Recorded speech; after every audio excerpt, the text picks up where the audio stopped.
The 9 Years Podcast.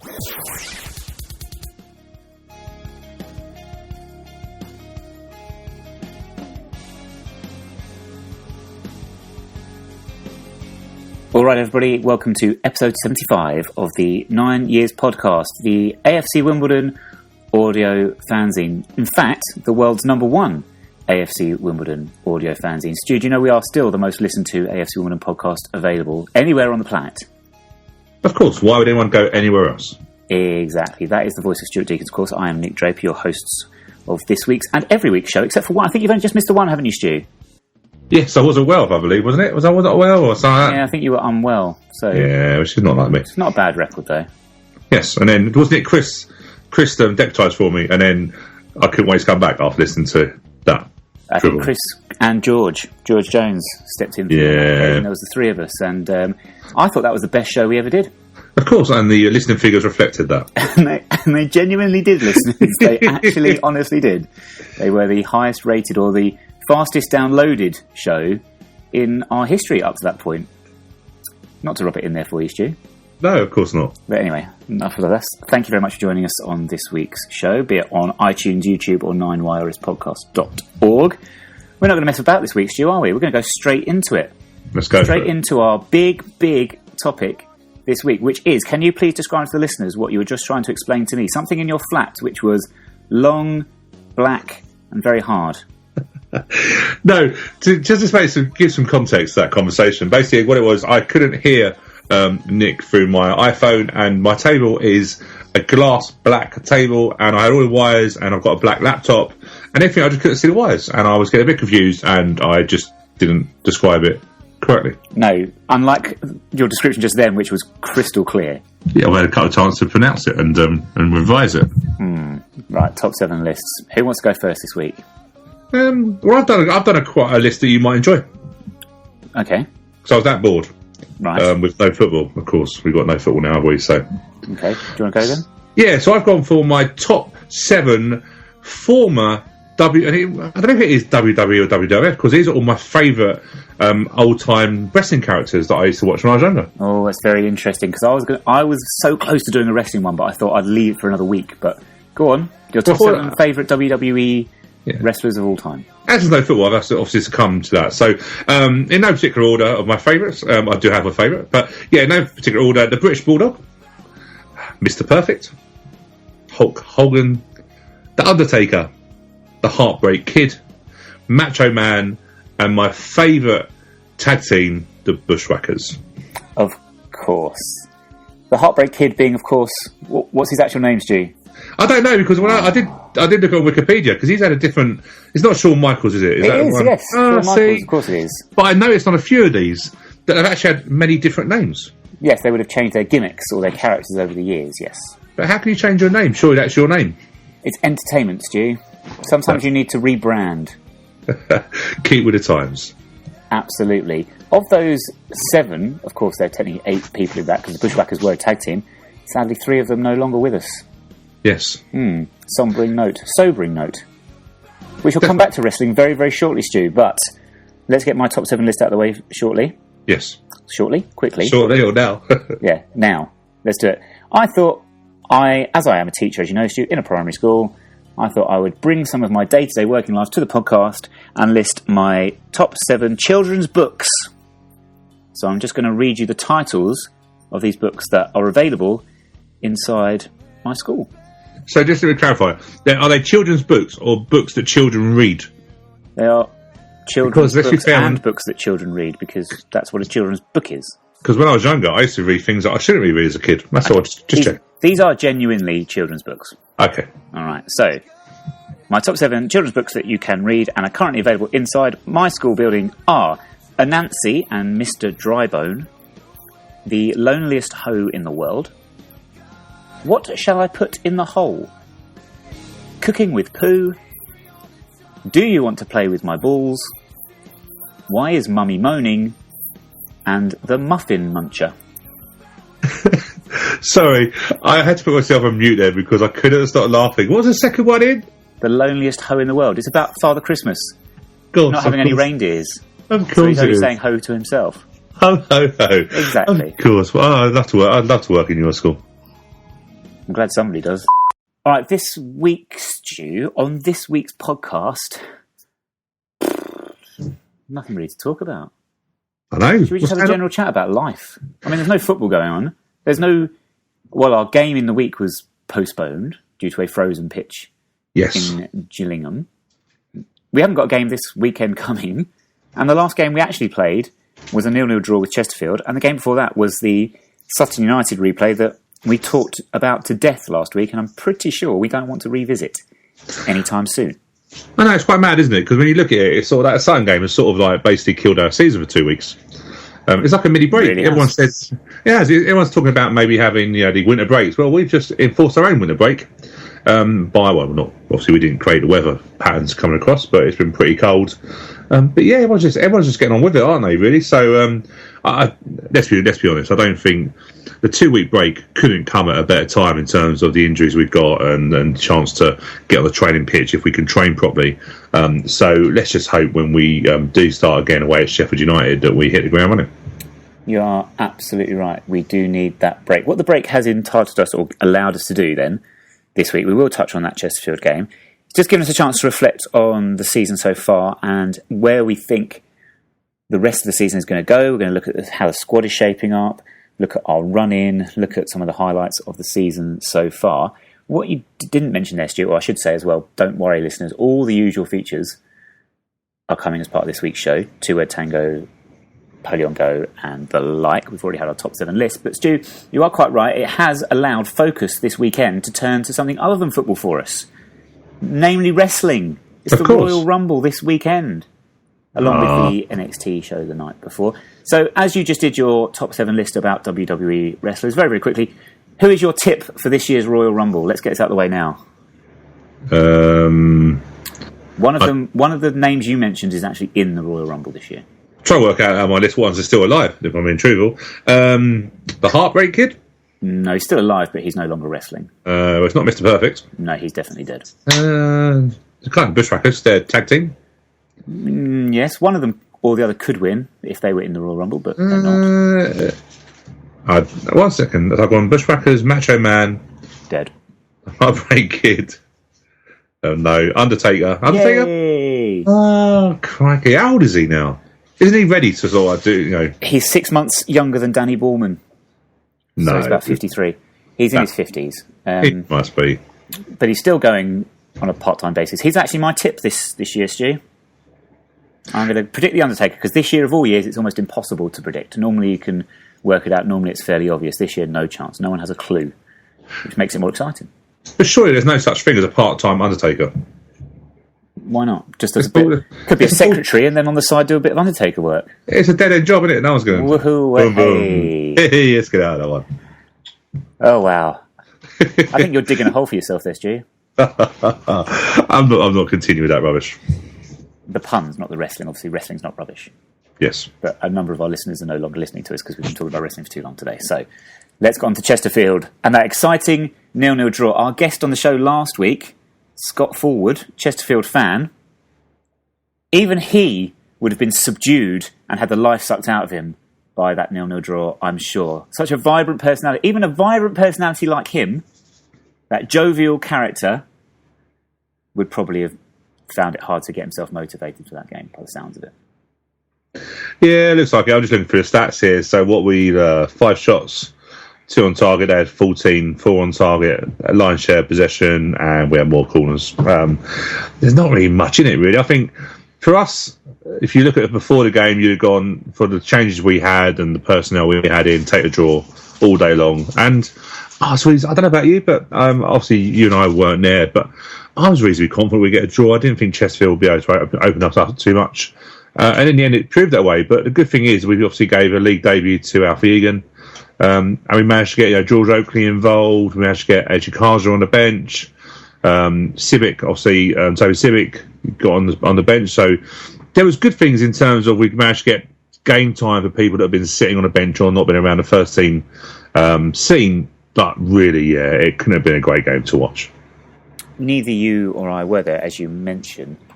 I was out and about, but I did catch the last half hour or so of Soccer Saturday on Sky with all the scores coming in. And as you say there, at no point was I questioning or really following what was going on. I was just waiting, psychologically in my head, I was just waiting for the moment they confirmed it was a draw.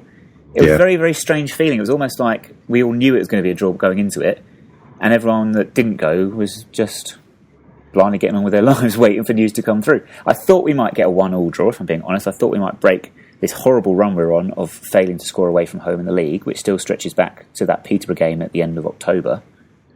That is something we really, really need to fix, with some difficult away games on the horizon. Yeah, you just got to be thinking, as you said, that actually, when would I look at us getting our away goal? And I'm looking here and thinking that the irony of it would be that we'd go away and win at Sheffield United, who obviously lost 2-0 to Fleetwood in the week. So it's not unrealistic for us to say we're not going to go down and score a goal. Sheffield United do attack. Of course, they're the home team. They're expected to win games. So actually, do you know what? Maybe it will. Maybe we'll force us to go out and attack, and it brings them on to us. But unless the Gillingham game gets rearranged anytime soon, I would say that's probably the time we're going to score. But yeah, some interesting fixtures in February. Like I say, Sheffield United, home to Charlton, home to Coventry, and then away to Shrewsbury. So there's some good fixtures coming up. Yeah, and we'll look at the run-in, as I said, in a little bit. Just going back to Chesterfield again, you mentioned the young players that were coming through into the first team there. Some of our youth team academy products that got some exposure to the first team or actually getting some minutes on the pitch as well. Hendrikx was a name you've mentioned there, and possibly one we haven't spoken about. Normally when I ask you about how our first team is shaping up in terms of the youth players coming through, we talk about your Tom Beers, who's in and around the squad, Alfie Egan's obviously, David Fitzpatrick, and him possibly coming in on loan. Hendrikx just seems to get lost in the shuffle a little bit. I remember him making his debut, I think I've got this right, away at Luton last season. But that would have been September, end of September, early October time. He's not really had a chance since then. Is there any reason why, perhaps, he's not featured heavily since then? That's a long time. It's over a year now. Yeah, I'm not sure, to be honest with you. I think with him, he's quite an intelligent player. I do like him a lot. I saw him at the back end when he was in the youth team, and then I've seen him a lot for the under 21s. He's a very intelligent player. Can play in behind the front two, can play wide. But I likened him, and it was when I was chatting to one of my mates, I did say I likened him to like a Teddy Sheringham in terms of he's not the quickest, but he's the quickest with his brain. And I think he's a quicker player to see things. And he links around well with Alfie Egan, Dave Fitzpatrick, that sort. I like him a lot, and I can see why we gave him a contract. And actually, the loan move to lose is actually to Lewis is quite a good move, really. I think because it gave him some first team games at that level. He started off on the bench, but gradually got involved. And the last game that he played, which was, I believe, away to Herne Bay, judging by reports, he set up quite a lot of goals and was very influential before he returned to us. Chesterfield, of course, having brought in Gary Caldwell as a manager. I think it was his actual first game in charge, wasn't it? I think before that had a caretaker coming in. Obviously, they're down the bottom, but you're looking at the bottom of that table now and you're thinking, it's a bit of a mad scramble, really. Lots of new managers. Teams seem to be picking up points. And Chesterfield's home record, they don't score a lot, whatever, but we have to consider it with our injuries. We have to consider it a point gained, don't we? Yeah, I think so. I think, when you're going in there without no Lyle Taylor, Parrott and Tom Elliott, I think you're quite down to bare, not down to bare bones, but in terms of those three players are massively influential this season for us. So to lose those was a big loss. But I was pleased because, like I say, I wanted Alfie Egan to get a chance. That was one of the biggest things. I think it needed something to happen really, just so Alfie was able to stake a claim for. Not a position, because I think he's been held back a little bit getting first-hand experience. But Alfie is just a player that I think everyone has seen him has got high hopes for him. He's growing now in terms of when he was in the youth team last year. He looked like those players you thought if you can get him on the weights and maybe give him some food, it might help him a little bit progress. And he looks like now he's thinning out. He's now starting to grow a bit. If you look on a pitch, I think he must be close to 6 foot. And I really believe we get, this, not this season, but maybe next season, he will become, I reckon he could become a regular quite easily. And I think he's a really talented player. Possibly getting more chances as the season comes to a conclusion. And that's what we're sort of going to speak about as the main topic for this week's show. We've been joined by Mark Hendrikx. Now, Mark is a name that many of you might be familiar with. He is the man that produces our Goal of the Month videos on our Facebook page, facebook.com/. Badly. Yeah, you're right, actually. They're pretty poor, to be honest with you, but, they do a job. Have we got a winner for the December competition yet, Mark, actually? December? Yeah, that was... it was Tyrone Barnett's, wasn't it? It was was it? No, that was... Curzon Ashton. Yeah, it was Curzon Ashton. Yeah, so it was Tyrone Barnett's equaliser. Wow. Did they really win it in the end? Because we had a discussion, Mark. I didn't think it was that great. I thought the Tom Elliott one was better. Yeah, we had quite the debate. You see, the thing about Tom's, it was a winner in the 94th minute. Huge emotions and sentimental value on that, getting through to the next round. Superb. But I think that actually the thing that knocked the actual wind out of the sails for Curzon was the equaliser, especially from being a planted header. He didn't jump. It was a perfect cross from Jake Reeves. And he placed that header so perfectly, the goalkeeper stood no chance. And just to give you a little story as well, Mark, I don't know if you can remember this, Nick, actually, but I got a bit confused who scored that goal at Curzon Ashton. I blame the fact that it was very cold. You were impressed by the hat-trick, I think somebody had scored. Yeah, and I was thinking, I thought it was Tom Elliott, because I made a comment straight after going, well, Joe Tyrone's not done much since he come on, and Nick made a comment again, he's just scored that goal streak.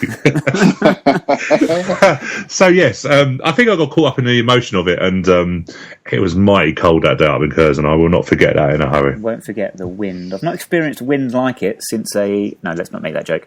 But in all seriousness, since randomly a home game against Farnham Town in the days when the Tempest, Kemplo, whatever end it was, did not have a roof, and we were exposed to the wind for 90 minutes, and it was a 0-0 draw. So at least at Curzon Ashton, the last 10 minutes relieved us of that somewhat, and we weren't remembering that game for the horrendously cold temperatures and a shocking FA Cup exit. Who wants to lose to a lower-ranked team in the FA Cup? That would have been horrendous. Could you imagine if that happened to us this season? But anyway.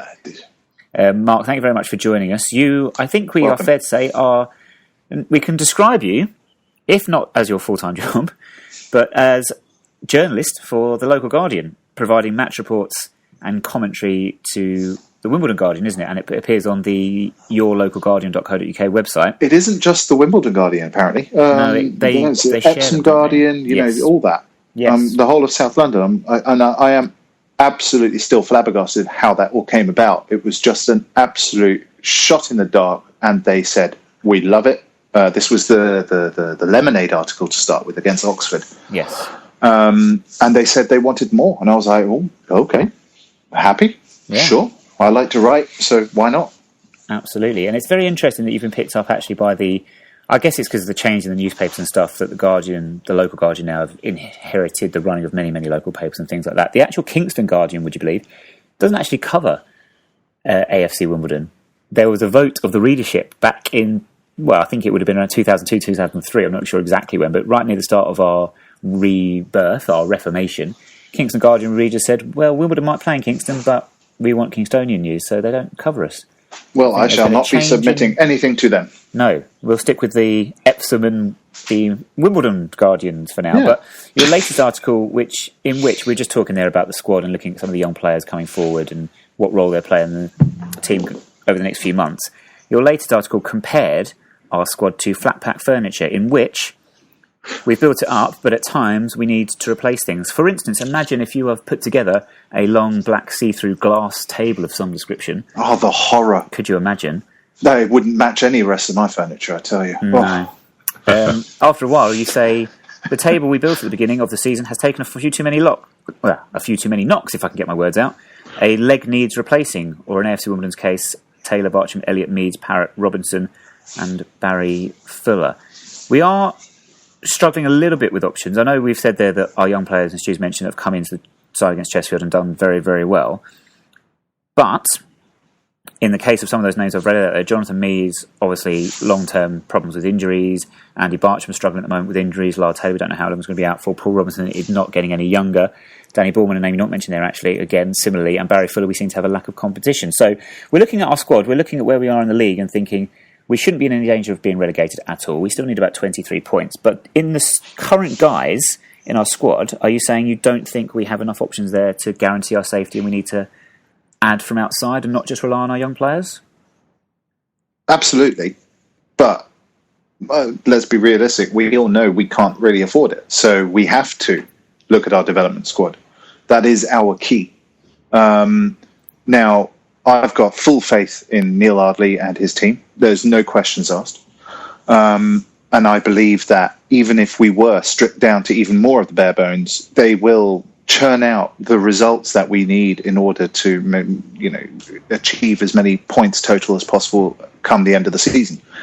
So, Neil, quite interestingly, has come out and said he's looking for that one player. I don't think one player is going to actually do anything.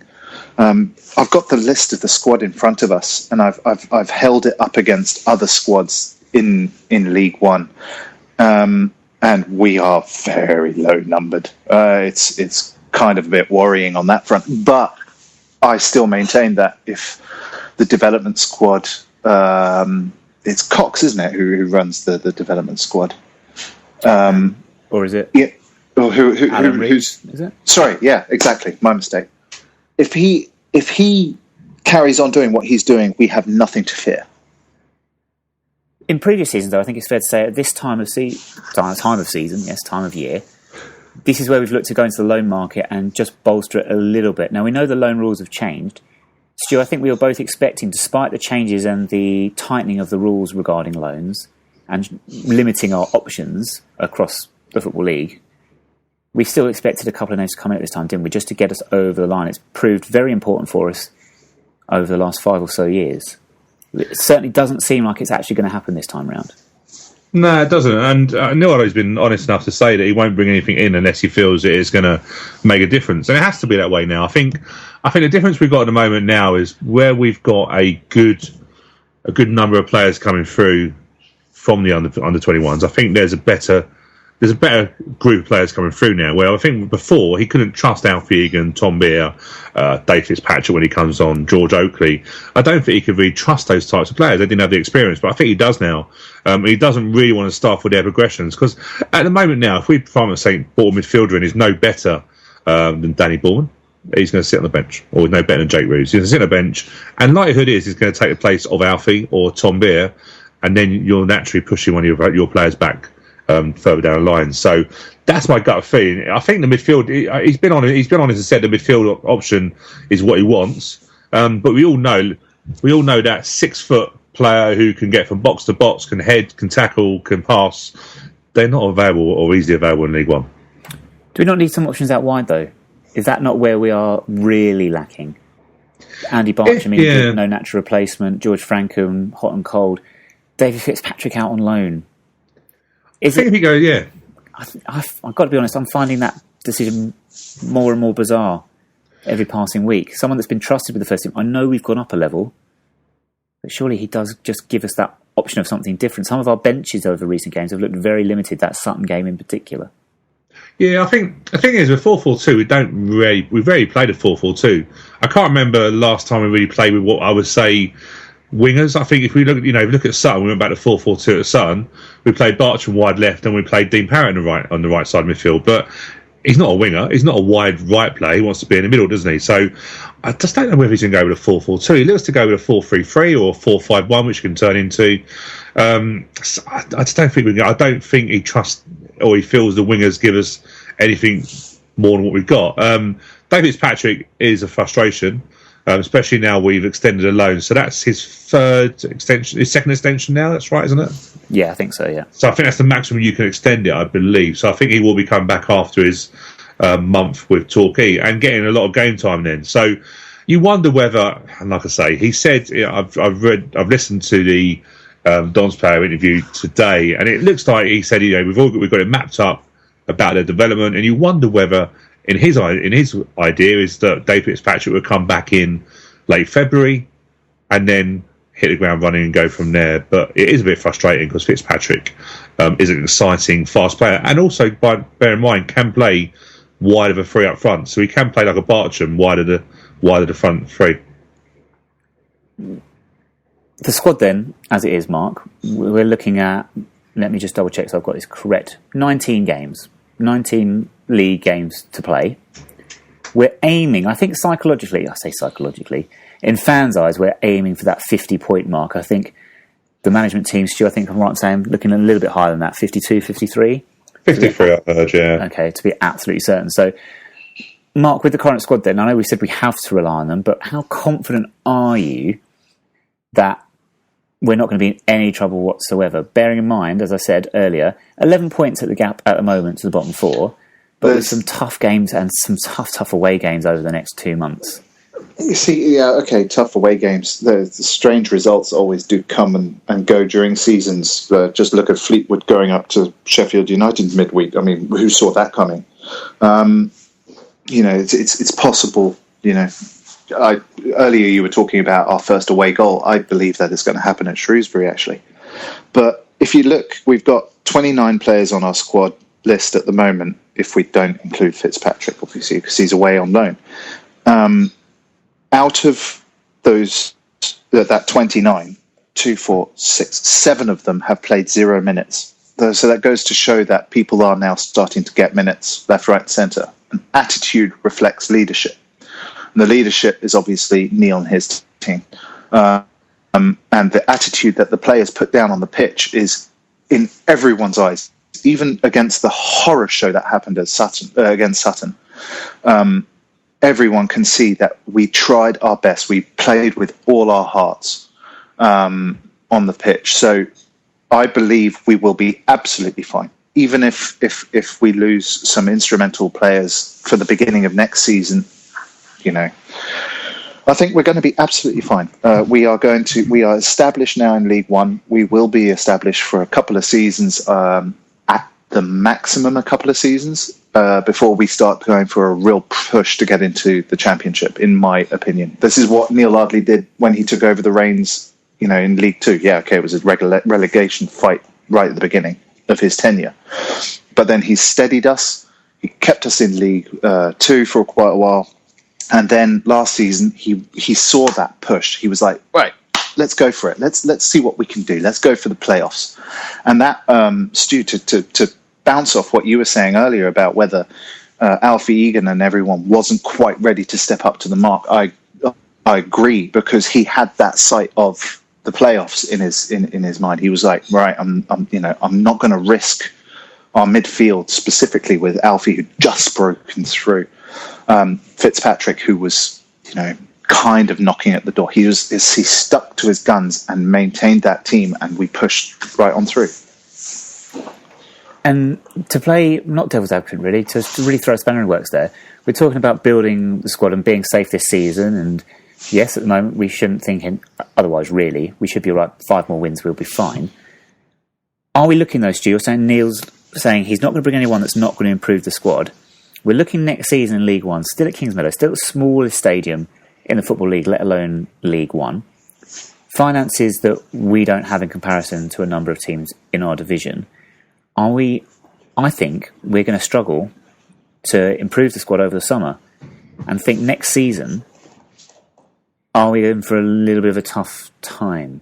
I mean, it's a long way away, and I'm thinking, obviously this is slightly dramatic, maybe, to be thinking this way, but you do start to wonder if we're struggling to find people that we can bring in that are going to improve the squad.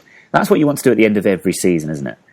Do we have the wherewithal, do we have the means, the resources to do that? Are the players out there without the loan market in our favour anymore? What are we looking at? What are we thinking? Yeah, Joe, I think the thing is, I think the transfer world has changed, obviously, with the new ruling where the loan window now is, basically the window is only open when the transfer window is open. I think this change in terms of there's a few loan moves going on, but I think you get some clubs that don't really want to lose their players for the rest of the season. Actually, going into the window, do they want to lose players? They actually think we'll keep hold of some of our players, because actually we don't know whether we might need to call upon them. So I don't know whether the players are actually readily available on loan. There's a few loan players gone here and there, but nothing major. Chelsea's got 3 teams worth. Yeah, and Chelsea, from what I remember, Chelsea have recalled in a few of their players, and some of them headed out to Swindon, which is quite interesting. Who, don't forget, had that Red Bull investment as well, didn't they, recently? Yeah. So, Chelsea tend to do that.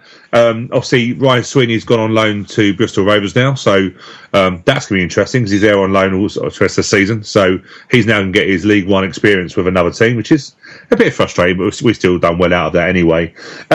Joel, I'm not overly too worried, if I'm being honest with you, Nick. I think the transfer window now is better or more productive during the close season, actually, rather than it is in the January window. I think it's changed a little bit from what I'm seeing. I'm not overly. Next year we're going to have an older Alfie Egan. We're going to have an older Tom Beer. We're probably going to get rid of a few players. I know we're going to go onto our list of some of the players that have disappointed us. So I think we should be okay. And then you've got your next lot. Don't forget, we've got the next lot coming through from the under-21. So you potentially got you've got Toby Sibic potentially. You've potentially got Edric will come through. George Oakley if he can stay fit. And also, don't forget, you've got Toshi Ojilaja and then Paul Kalambaye as well. So that production window, that production line is still pretty healthy. Yeah, I think, you've got to think as well, it's January. The January transfer window very, very, very seldom brings anything in terms of, permanent signings. Doesn't really improve many teams left, right and centre. It doesn't suddenly make a team a title-winning team because of one player they bring in January. At least my mind is going blank whether that has ever actually happened. I really doubt that it has. So I think, we can safely rest on our laurels. Don't bear in mind as well, one of my favourite signings this season, at the beginning of the season, was Dean Parrott, and we got him from Stevenage, which is a division below, and he stepped up into our division brilliantly. So I believe, Neil, certainly when it comes to the summer, if we get a couple of players who want to go and they go and we free up some funds and whatnot, I believe Neil's going to have a very good eye for the replacements we need, not just from divisions above, but certainly from divisions below. So I think it's going to be the future's bright. Well, let's look a bit more positively then ahead. You talk about the future being bright. Stu, you sort of came up with the idea or the format for this week's show, looking at various things about the season so far, and you touched on it there, making predictions perhaps. We're going to look back over some of the highlights of the season so far, but looking ahead then, just for this season, we're talking about making sure we stay up. Who do you think might be the teams then, the four that actually do fall through the trapdoor in League 2 next season? Shall we go first? Yeah. Okay, so I think obviously there's no rocket science to look at. If you look at a league table, it gives you quite an easy when you see who's actually bottom at the moment. So obviously Coventry, let me just get league table at the moment actually. So we're looking at Coventry. Are they going to? What are they now? 7 points away from Shrewsbury, game in hand. I think Coventry are gone, which is amazing when you think about it. Coventry, ex-Premiership club, come to win the Championship, now going to be in League 2 potentially next season. I think Oldham will go, Bury will go, and I've got a sneaky feeling Northampton are going to get caught in it. Their form at the moment is absolutely shocking. Justin Edinburgh goes from a Gillingham team that's not performed all great, gone straight into Northampton. Don't think that's the best recruitment by Northampton, and I just have a feeling they're going to get caught and get relegated this season. See, I'm in agreement with you. You look at that back four, that bottom four, and you don't see much aside from it, other than Northampton, who I definitely agree with you, are just an absolute free fall at the moment. But there's so many new managers and things bouncing around in that bottom table. You've already seen the positive impact at Oldham, who beat Peterborough in the week. Bury, who also beat, maybe it's a Peterborough thing, Bury, who hammered Peterborough the other week, but starting to pick up again after that horrendous run. Chesterfield got a new manager, and their squad's not... When you look at it, it's not a bottom four squad. So I think there's still plenty of things that could change and go up in the air. Shrewsbury have got... Is it Freddie Ladapu? I can never pronounce his name properly. Yeah. Who's scoring goals, so he might help them get out of trouble. I'll give you an interesting stat as well about teams that get caught in it. I was having a quick look today about teams. I was looking at where teams were this time last season and obviously where they didn't finish. To give you an interesting stat here, Barnsley and Doncaster were a place apart last season in 14th and 15th. Doncaster were relegated. Yeah. Barnsley hit the playoffs and got promoted at this stage of season. Crazy. So Doncaster looked probably safe. To give you a little bit of balance on that, because I did have a look and see who was 10th or round about where we were. And Port Vale were the most equivalent last year. They were the same points as us. And they actually finished with 65 points and finished 12th. So it's not too bad. Last year there wasn't loads of points. I'm looking here, relegated teams finished on, let's have a look here, So, I did put it here. No, let me find it. But I think realistically, we would have to really have a nightmare season to get caught in that relegation battle this year. Mark, have you looked at this, or Yeah. names that we've missed that you think might be in a little bit of trouble? I've actually just gone for which teams are, or which football clubs are having problems off the pitch, and the instability off the pitch, and Coventry, Swindon. Swindon, I mean, what is this with Tim Sherwood? Is he the manager? Is he not? I think they're going to go down. I think Northampton are in free fall. And their sudden decision to chop and change managers. Why? I mean, okay, results weren't really going their way, but you don't give a guy what was it, 7 months? And I actually believe that Chesterfield aren't going to stay up, sadly. But that's the way. That's my opinion. So Coventry, Chesterfield, Northampton, and Swindon are the ones going down. I was thinking Oldham, but they've been in League One for God donkeys knows how long, and they will stay in League One for donkeys knows how long. It's coming up for something like 20 years they've been in the same division. They've not gone up, they've not gone down. They've just been a League One team. Yeah, I think it's called the Oldham division, isn't it? It must be now, like the old Rochdale used to be League Two, was the Rochdale division. Madness. But I do hope Oldham do stay up.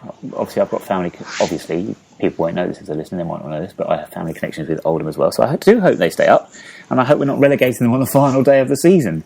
That would be horrendous, but they'll probably likely still be in trouble come the time they visit us in that final 8. Is that who we got, by the way? No, Stu, I just made that up. Oh, thanks. Yes, we are at home to Oldham on the last day. I'll be truthful. I don't look too. This season, I won't lie. I didn't look too far past the first month because coming to the season, it was a new season, new league. I didn't really want to get ahead of myself too much, so I really go month by month at the moment. Whereas last year, I sort of knew where we go. Do you know what? I'm just looking actually the last 10 games form guide, which is not a bad thing to go off at the moment. Coventry at the moment, no wins in 10. They're basically points per game, which is always quite interesting. 0.20 points per game. Northampton, 0.60 points per game. And I think that's why Mark, you and I have probably got them to get caught in it because their form is shocking. I'm trying to look at any other teams, actually, that are called Gillingham, not too good as well. But yeah, top of the form guide at the moment is Fleetwood, Rochdale. So, yeah, not a surprise, really.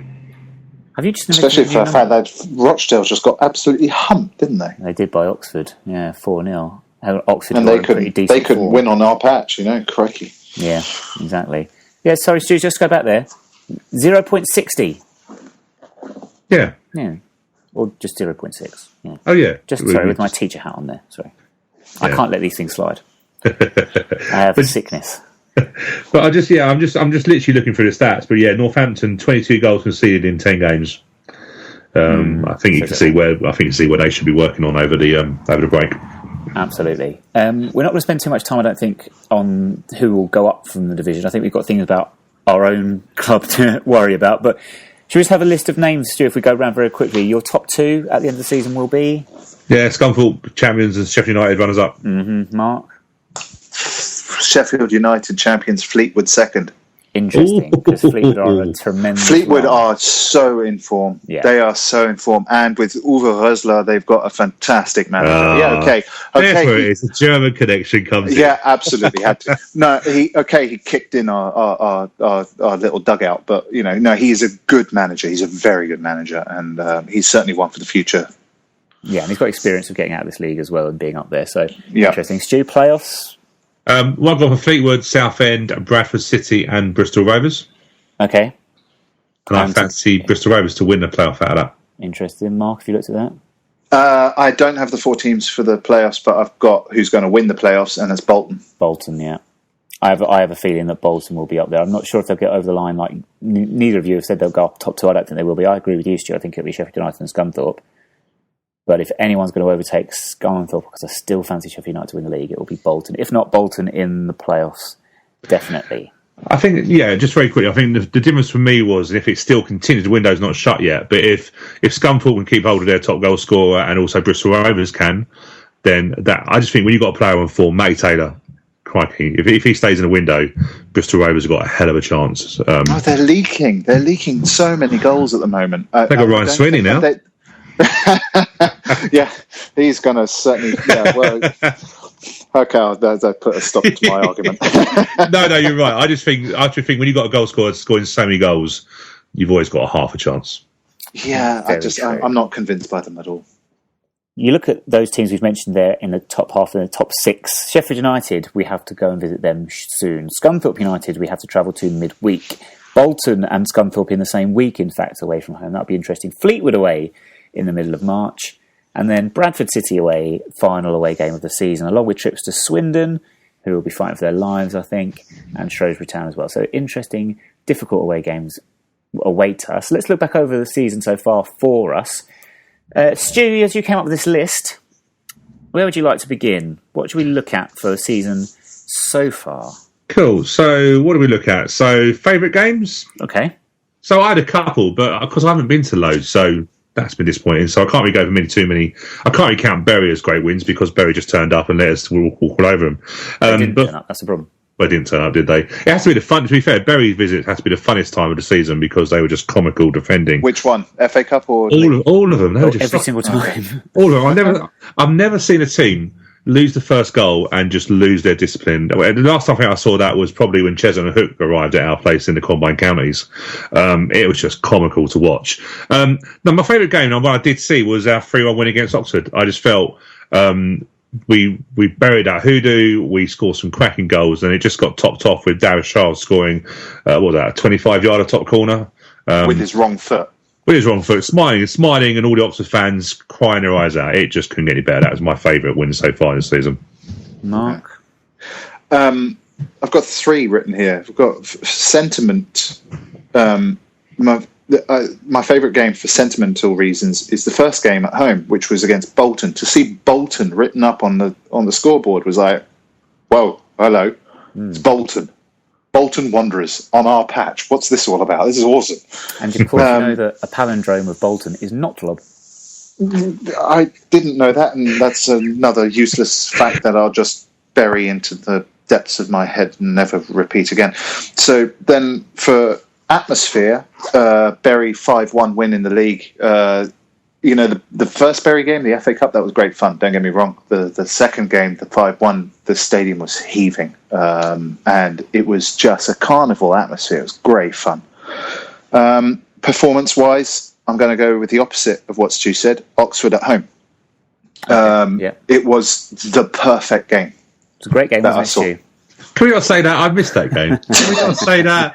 Come on, look, I was about 200 miles away. I'm so sorry, Stu. I know. I've heard it from everyone, Mark. Everyone said how much of a great game you missed. It was the perfect game. Yeah, we did play very well that day. Well, it wasn't just about us playing well, if you don't mind me saying that. It was, as I said, the perfect game in terms of... Firstly, it was the fastest game I've ever seen played at Kingsmeadow. It was from not just one end to one end, but the passing, the speed and everything like that. And Appleton first saying, long ball team, blah, blah, blah. And Neil shutting him down perfectly by playing everything on the deck. And the winning goal, which was by Kelly, the head of the training ground routine, it was a thing of beauty. It really was. Everything about that game was just pitch on perfect. And without wishing to upset you any further, Stu, okay, you look through our fixtures this season, you talk about favourite games. Yeah. So let's start with, I've got a few.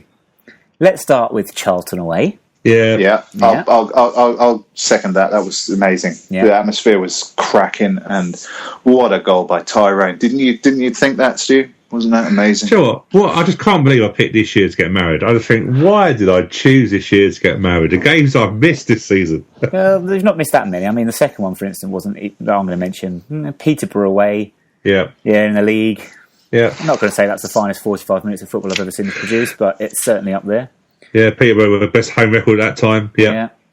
Curzon Ashton, of course, you made that one, Stu, so you were there for that one. That was I was. That was probably going to be, come the end of the season, Charlton, Peterborough, Curzon will be the ones I'll remember. But was that a great game? Was that a great game or just a great 10 minutes? Yeah, that's the thing about that, isn't it? I suppose if you're talking about best performances of the season so far, then yes, we're talking Peterborough for that 45 minutes, or we're talking Oxford the other week. But for memorable moments in 20 years' time, when you go back to this season, you go, 2016-17, Curzon, Ashton, Charlton, you'll remember those games. 3 goals in 2 minutes 40. That's what everyone's going to be talking about. Yeah. And what I remember the most about that goal that we scored, the late winner at Curzon, was Danny Bullman trying to hump a steward. Yes, that's. At a celebration, the goal. I think if I remember properly, Lyle Taylor got taken out by a steward and was lying on the floor laughing his head off. I think they were just in disbelief that they got away with murder that day. Yeah, and the best thing about that, in sober reflection, when you watch back, is how what's the word I'm looking for? But dignified Neil Ardley was at the very end of that. Yeah, I think he did us very proud in the way he reacted to that. Yeah, great. That was very, very sensible of him. Also, can we just put a shout out for most memorable games? The 2-0 defeat to Newport in the EFL Checkatrade Trophy. Oh, what an away day that was for nobody. That was something else. Wasn't it also raining? Yeah. Probably. Perfect. Nobody was there. It's always raining at Newport.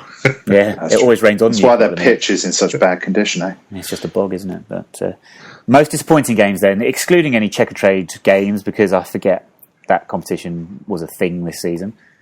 Mark, do you want to start with this one? Most disappointing. Should we take Sutton as a bit of a given? That's going to be there as most. No, you see, I'm not going to say that's disappointing. Okay. I would say that the Sutton game was infuriating. Yes. Yeah, because, as my article said, Mr. Magoo in the middle, it just... Oh, no, I don't... No, stop, move on. Yeah. Disappointing. Bizarrely enough, I just kind of came across it again, and I'd completely forgotten about it, and that was Coventry away. Midweek game. Yeah. And their equaliser in the 94th minute from being, 2 yards offside? Yes. That was really annoying. And the second one is on everyone's mind. It was when everything just didn't work out in a place in Buckinghamshire, which we don't talk about and we won't talk about. Just welcome to our patch and walk all over them and give them a good spanking and send them on their merry way. I'm going to say that as disappointing and infuriating, and all those are the words we use for Sutton United, I would have a Sutton United result performance every other week in exchange for that one day in Buckinghamshire. That was horrendous. What a horrible day. So let's move on. Stu, any particular disappointments for you this season? Yeah, do you know what? Disappointing because I went to Southend away over the Christmas period and we lost 3-0. So it was disappointing because I turned up to an away game and they didn't perform. I forgot. Do you know what? I totally blotted that from my memory. That was horrendous that day. Yeah, when you go to a few away games I do, you sort of remember them ones, and yes, I remember that. But do you know what was a real... we'll take away the Sutton because that was a real...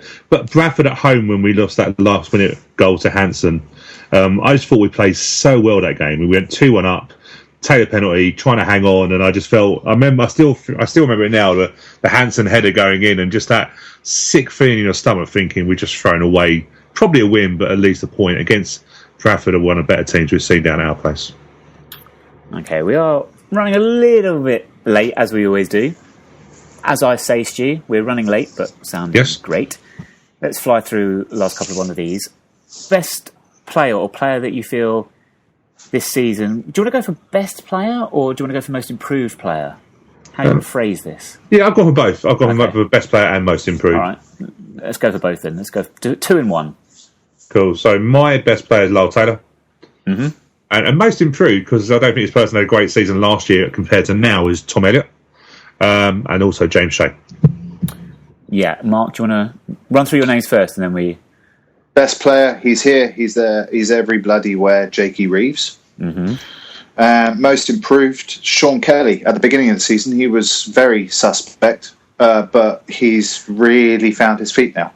Yeah, good shout. I'm going to agree with Stu, most improved, I think. Tom Elliott. Didn't think he'd be able to manage in League One, and couldn't have proved us more wrong, to be quite honest with you. Best player, I'm going to agree with you on this occasion, Mark, Jake Reeves. I think it's been outstanding. He's all on the pitch. Wouldn't disagree with that at all. I think there was a few players we could have picked, wasn't there, really? Yeah, I mean, Lyle's is a fan favourite because he's also so eloquent in all of his post-match interviews and everything. He gets the aura of the club from top to toe. I mean, if you were to ask me my favourite player in the squad, ignoring performance for the whole thing, yes, Lyle Taylor would be, because of the personality. Yeah, me too. Yeah. Personality, absolutely. Yeah. So, what about most disappointing player? Who wants to lead on this one? I don't mind saying this one, because I think it's going to be a tie for a lot of people. I think we mentioned them last week, and tie might be an interesting word to use.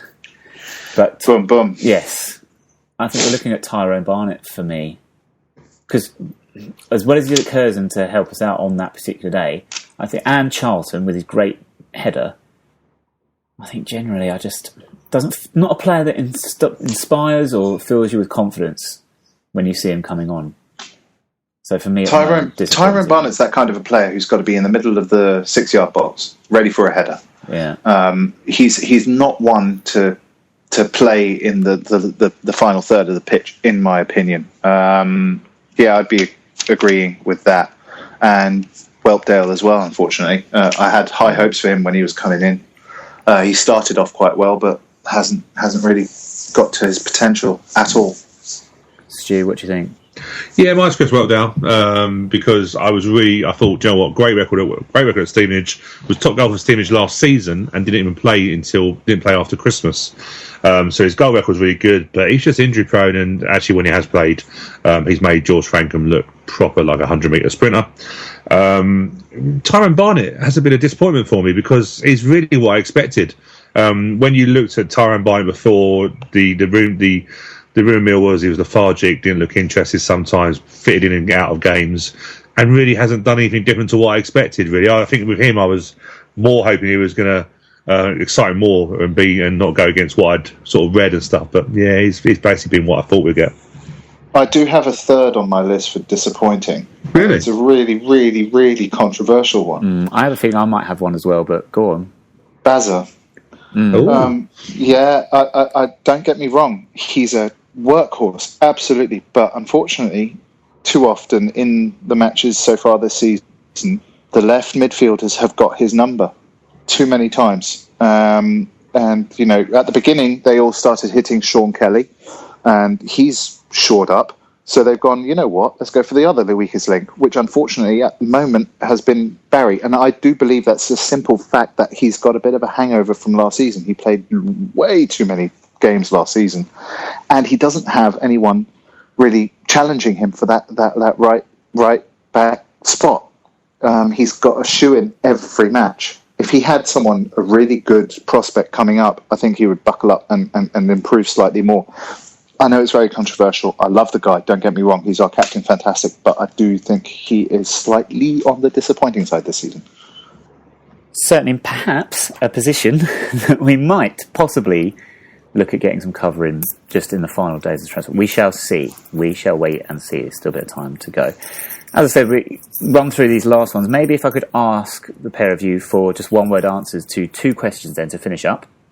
Number 1 is, in fact, 3 questions, which is opposition you've been most impressed with, opposition you've been least impressed with, and then where do you think we will finish in the league table? Stu, do you want to go first? Most impressed with would be Scunthorpe. Yep. Most disappointed, possibly someone like Port Vale. I just thought would be better for what they'd invested and stuff, but they were quite wet really when they come to us. And we're going to finish. And we will finish, I reckon, 9th. Mark? Most impressed with Fleetwood. Yep. Least impressed with Bury. Mm-hmm. Dun, dun, dun. Mm-hmm. At the beginning of the season, I said we were going to finish 14th. I actually am going to revise that and say 10th. Interesting. I'm going to say league position-wise, I think we'll, in the end of it, by the time all is said and done, I think we'll finish probably where you said, Mark, about 14th, actually. I think we're going to finish in the bottom half. I agree with you, though. Fleetwood were the team I was most impressed with. I was thinking expectancy levels going in, and therefore, because of expectancy levels going in, Gillingham, most disappointing. Oh, yeah. I forgot about that. Thought they were very, very poor. But there we go. That's all said and done. Mark, do you want to have a go at Polion Go to try and put Stu to either shame or try and prove him correct that it's not as easy as it might sound when you're not having to do it yourself live? You're speaking to an English accented German. Okay, let's get this show on the road. It makes it even worse if you get it right. I tell you what, you give me the Allianz Arena or the the Olympiastadion, I'll be able to get in no time. We've travelled to Germany. Yes, sadly, had I thought of that beforehand, Had maybe you where I'd thought have of sent that would have been Napoleon. funny as. Sadly not. But here's what I'm going to ask you to do: is when you think you know if you think you know the answer, just buzz. So, Stu, this is your buzzer, and Mark, this is your buzzer. Thank you. And when you think you know, just press your buzzer, and away we go. Don't press it yet, though. That's not helpful.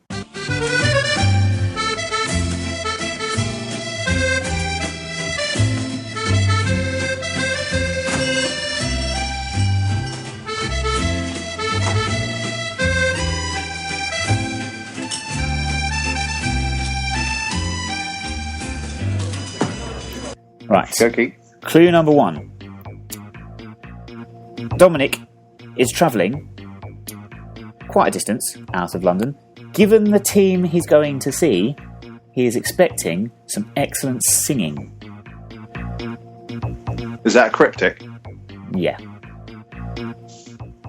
Give you a few seconds and I'll move on to the next one. Okay. 6 field. Now, do you want me to? Yeah, go on. I'll go. 6 field? Not Six Fields. Okay. No. I'll move on. He thought on his visit he would visit the local hostelries before the game. There are several en route to the ground.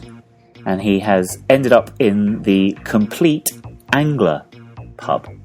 There's going to be people listening that will know this now.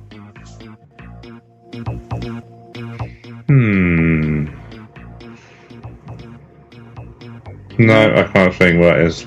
No. Okay. I have 2 more clues. I have the final clue and then I have the anagram clue that we all love. Lovely. We all know and love. Right, Dominic is taking a short skip to the ground. He's gone to a modern stadium. Apparently, he is told, has been overhauled, rebuilt between 1979 and 2005, when it was last updated. He says the most impressive aspect of the stadium is the fact it has the world's first rotating LED scoreboard.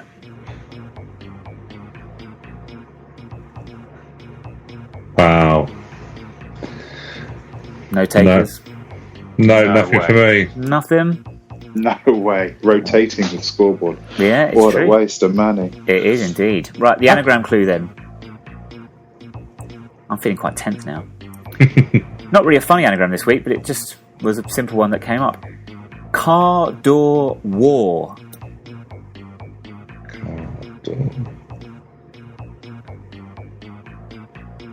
I'll have a stab. Go on. Carrow Road. Yay, well done. Oh, well done. Stu, I'm very impressed. Did you write car door war down? Well, I was thinking, it's got if it's a C, I'm not going to know, but I've got the R's and the D's. I'm thinking, could it be an old Singing canaries. There we go. Oh, I didn't get that bit. No.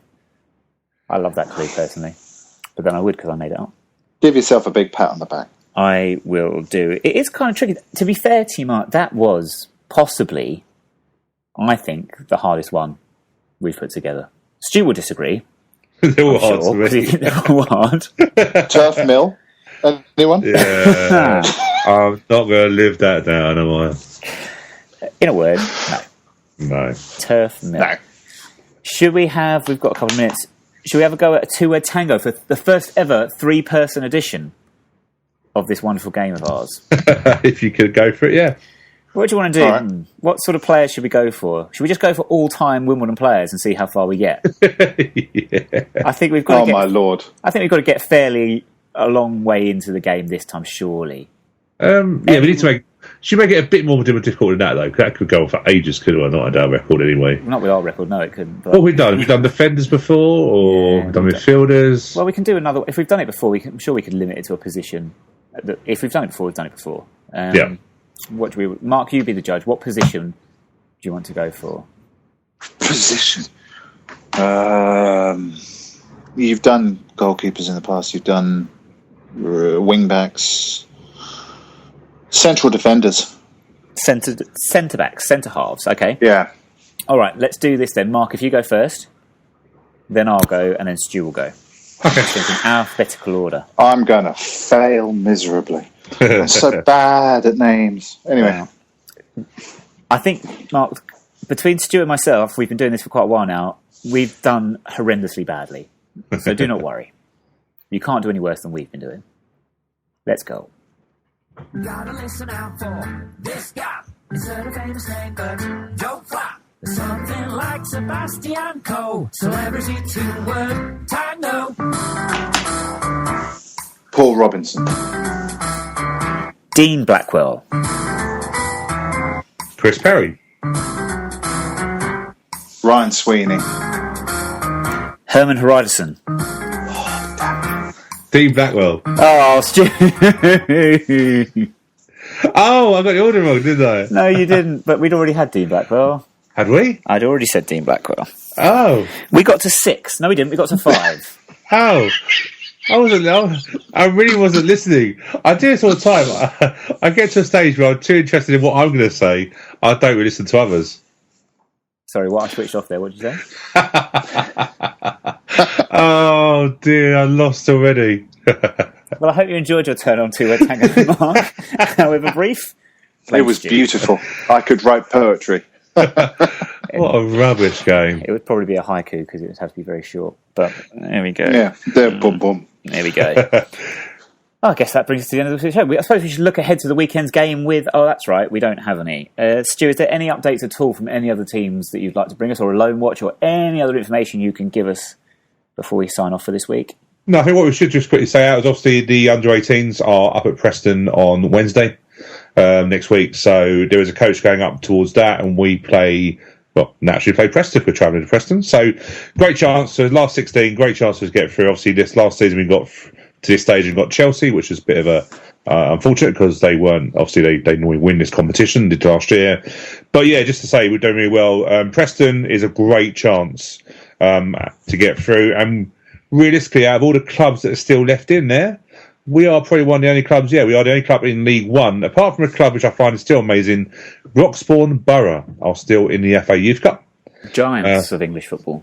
And they play away at Aston Villa. So, yeah, the beauty of the FA Cup. But, yeah, I just want to say, good luck to the boys out of Preston. And I'm really confident that we can get through, and you never know, we might get a quarter-final draw at home. That'd be fantastic. Yes, I'm sure we take a large number of fans to any home quarter-final game. So well done to those of you that are travelling up to Preston as well. I know George Jones of the podcast is on his way up there. Yes. So updates will come from Deepdale. Do you still think they have Deepdale Duck? Do you remember him? Yes, I do. Scott. Wonder if he's still there. I like Preston. Typical old fan, really old club, and let's go back there. It's a shame. I must admit, it wasn't a shame I was getting married. I might have gone to that. If I'm being truthful. It wasn't a shame I was getting married. Yeah, I have to say it too loud. Hi, Lorraine. She's a lucky lady, isn't she? Just. That's what I keep telling her most nights. And on that bombshell, before we sign off, Stu, what will you be doing with your weekend then? So what I'm going to do the weekend, I am going to be at a training ground on Saturday. We have a home game against, let's just say, them. We have a home game. Sorry? Nothing. Yeah, have a home game. So I just want to see the under-18s. Always enjoy getting down to the training ground.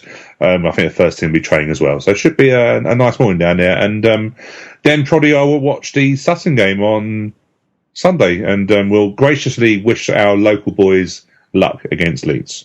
Mark, what about yourself? I'm actually going to be watching the results come in from what's happening in League One. Anyway, just watching the table, how it's going to be changing. That's how sad I am. No, not at all. There's a number of games on in League One on the weekend, so things will change. Yeah, very much. And the one actual, if you don't mind, the one fixture that's really screaming out to me is Fleetwood versus Southend. That looks like a real tasty one. Definitely. Is that a joke on shrimpers or something? You know what? That was an accident, but I'll take it. I'll give it to you. Thank you. Fair enough. Well done. Caught with both hands. There you go. I shall be, believe it or not, Stu, I'm going to watch football this weekend. Where at? Where do you think I'm going to go? It's a bit of a trick question, actually, because I think you're probably going to go one way, where in fact I'm taking you the other, which sounds wrong. But where do you think I am going to be going to watch football this weekend?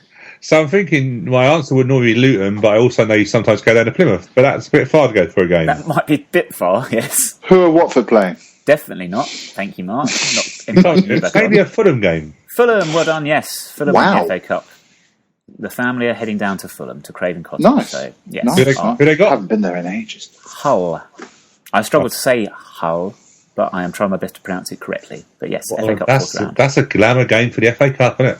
Hey, we always make an annual pilgrimage to Craven Cottage, so that is where we'll go. Why wasn't it televised? Oh, that's it. Man United were. Man United Wigan is because, reasons. It's Man United, yeah. Yeah, well, anyway.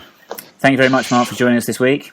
Thank you very much for having me. And although I jested earlier, thank you very much for all the hard work in putting the Golden Month videos together for us. They are amazing. So Seriously, it's my pleasure. if you have not checked them out, please find our Facebook page and have a look at those. I've actually got to sit down and do the next one. Yes, that's true. Of 5 goals, I think. That's all we've scored in January, isn't it? Our record is not good. I was just actually having a tweet conversation with Dean Parrott about it, whether he's claimed his goal or if the FA has said that it's an own goal or not. He said that he's asked the club to get in contact with the FA. He hasn't had anything back. So for the time being, I'm going to classify it as Dean Parrott's goal. Yes. However, if FA do come back and say it was an own goal, unfortunately the results are going to be conflated and we're just going to have to choose the goal that comes second as the winner of this month. Which I'm going to say Tom Elliott against Millwall. But anyway, that's a conversation for another day. Thank you very much for joining us, Mark. No, thank you. Thank you very much, Stuart, once again. Thank you very much. And thank you very much for listening. Please remember, if you do not follow us on Twitter or Instagram or Facebook, please do so at 9YRS Podcast on all of those. 5-star waiting, 5-star rating and review even, if you please, on iTunes too. And then just join us next week when we will be discussing... Who knows? Because nothing's happening. We will be joined, however... Oh, do you know what we can discuss, Stu? Is The Undertaker's progress in the Royal Rumble. Of course. Of course. And, yeah, that's probably what we will be discussing next week. We will be joined, I do say, with John Sheridan, the former manager of Newport, Oldham, Notts County and Rochdale, and a former player for Ship. We'll see you then.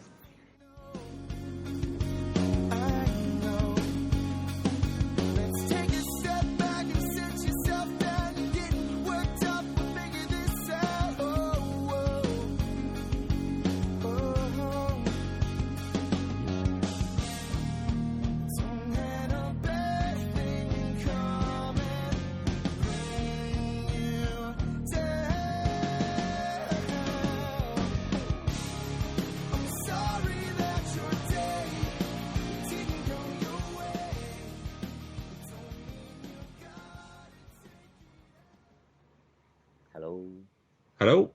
We are going to finish, Stu. Oh, sorry. I thought you were just saying hello. I was going, hello? You can tell I was listening, can't you?